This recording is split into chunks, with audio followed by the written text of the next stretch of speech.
Hi everyone, this is Jackie from Smith Family Travels coming at you with another travel tip video. So it's almost springtime, yay! Time to put away all the winter coats and boots and all that winter stuff and get ready for a road trip. So a road trip is a really good way for a family to go and explore the country, see new things, and have your own vehicle with you while you're doing it. But a road trip can quickly turn into a nightmare situation if you don't plan well for it. So here are our tips that we've developed over the years on how to plan the perfect road trip.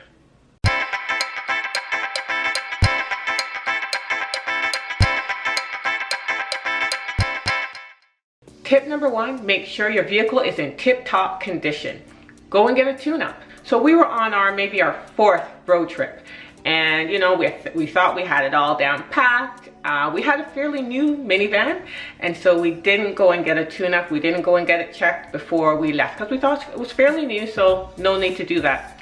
Big mistake. We're on our longest road trip, on our way to Orlando to go to Disney World. The kids are all excited, and it's a 24-hour drive from our home. So we were in Dayton, Ohio on a Sunday morning, and I was driving and I heard this loud clunking noise and it didn't sound good. So I had to pull over into a very small plaza that looked deserted because it was a Sunday morning. And luckily there was actually a mechanic shop. The mechanic was in the shop. He wasn't actually working for that day. I guess he was doing paperwork or something on the Sunday, but we met an angel mechanic. So he said he couldn't take the time to look at the vehicle because he wasn't working that day, but he really felt it for us. You know, we didn't have Keenan at the time, so it was just me, Patrick, Malachi, and Kanan. They were fairly young, and he was like, you know, I want you guys to go to Orlando and enjoy yourselves. So he recommended that we rent a vehicle, rent another minivan, so that's extra cost, a lot of extra cost, and leave our minivan with him and head on over to Orlando. So we took his advice.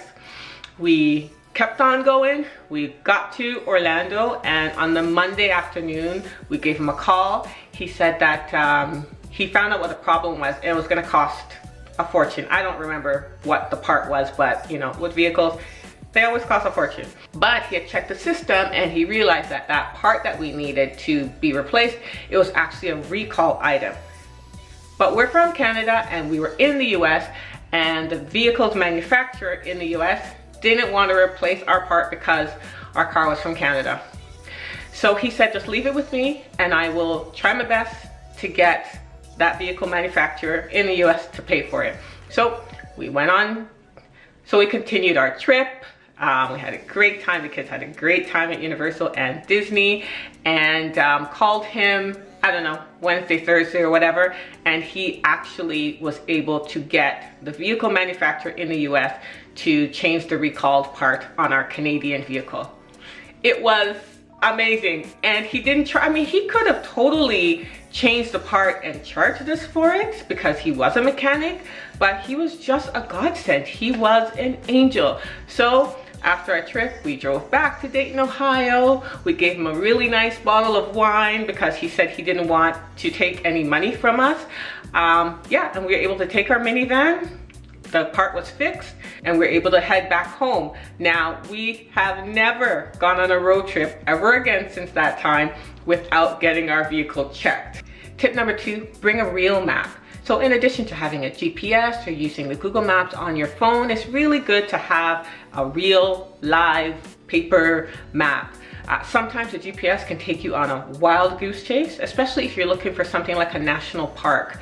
When we were in, we were going from Vegas to the Grand Canyon, and we had only relied on the GPS, and I don't know what we plugged in. I don't know what the GPS was looking for, but it took us to the middle of nowhere, and we're driving, and all we see is there's a road, you know, a very small road, and then on the left and right of us, it's just field. And everybody was quiet in the car because we kind of figured that we were going the wrong way, but we just had no choice but to follow the GPS and hope and pray to God that we find a place where we can stop and ask someone if we're on the right track. If we had a real live paper map, we could have at least kind of tried to figure out where we were and where we needed to be. Tip number 3, bring some snacks.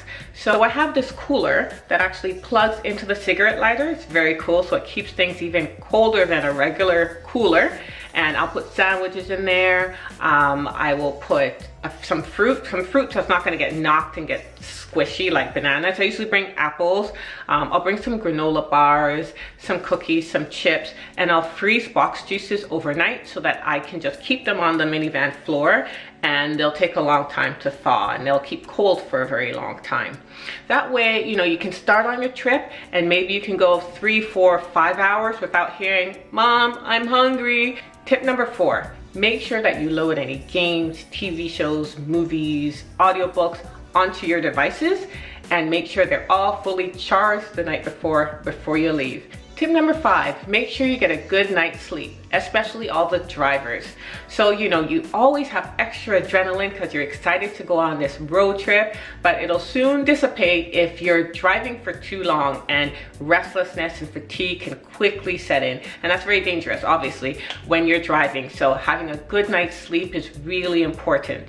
Patrick and I usually take turns to drive, and nobody drives more than 4 to 5 hours. I usually drive max 4 hours at a time.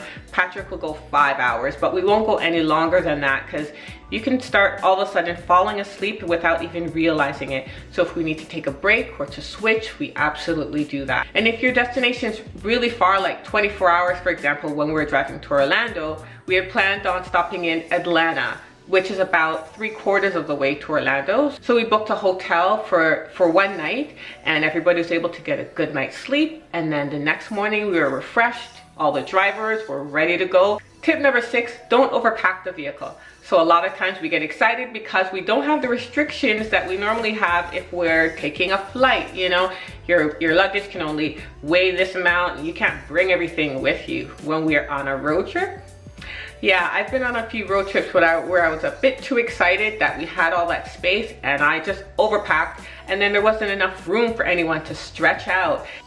So I still want to pack as if I'm going on a flight and I have those restrictions, so then I can only bring the necessities. And also, wherever you're going, if you're gonna buy something, you're gonna need room, you know, to bring it back home. So leave enough space for all the stuff that you're gonna buy while on vacation. Tip number 7, factor in washroom and stretch breaks. So we usually go between 3 and 4 hours drive at any given time, and then we'll stop and let everyone get out of the vehicle, go and take a washroom break, stretch. We usually stop at a Walmart Plaza. The bathrooms are usually pretty clean, and then we can get any snacks, any drinks, any bottled water that we may need. We have walked the aisles for a bit, maybe 5 to 10 minutes, just to, you know, just to stretch out and, you know, get all the kinks out of us. And then we head back into the vehicle and we continue on our journey. Tip number 8, when you're planning your route, add some scenic views in there. So if you're going on a really long road trip, seeing highway after highway and road after road gets pretty boring pretty quickly. I know that taking the scenic route sometimes will increase the time that you're driving, but at least you'll get to see something beautiful on the way. So you not necessarily take a scenic route for the entire journey, but if you add, you know, 2 or 3 sites within a city, that will make the time go by even faster, and you'll get memories on the journey and not just at the destination. Tip number 9, pack some essentials. So try to anticipate what might happen, especially if you have kids. You're gonna have some spills, you're gonna have some food on the floor, somebody might get sick, somebody's allergies might kick in, so make sure you have medication, tissue paper, baby wipes, hand sanitizer, a first aid kit, any allergy medication, any other medication like antacids or nausea pills or pain relievers. Make sure you have all of that handy. I usually keep it with me at the front, and if anybody needs any of that stuff, I can pass it on back instead of having to stop at a Walmart. So I hope that our road trip tips were useful to you, and I hope that if you're going on a road trip that you'll try some of our planning techniques, and if you have any that I haven't mentioned, drop us a comment in the comments below. Until next time, this is Jackie from Smith Family Travels, wishing you and your family happy travels.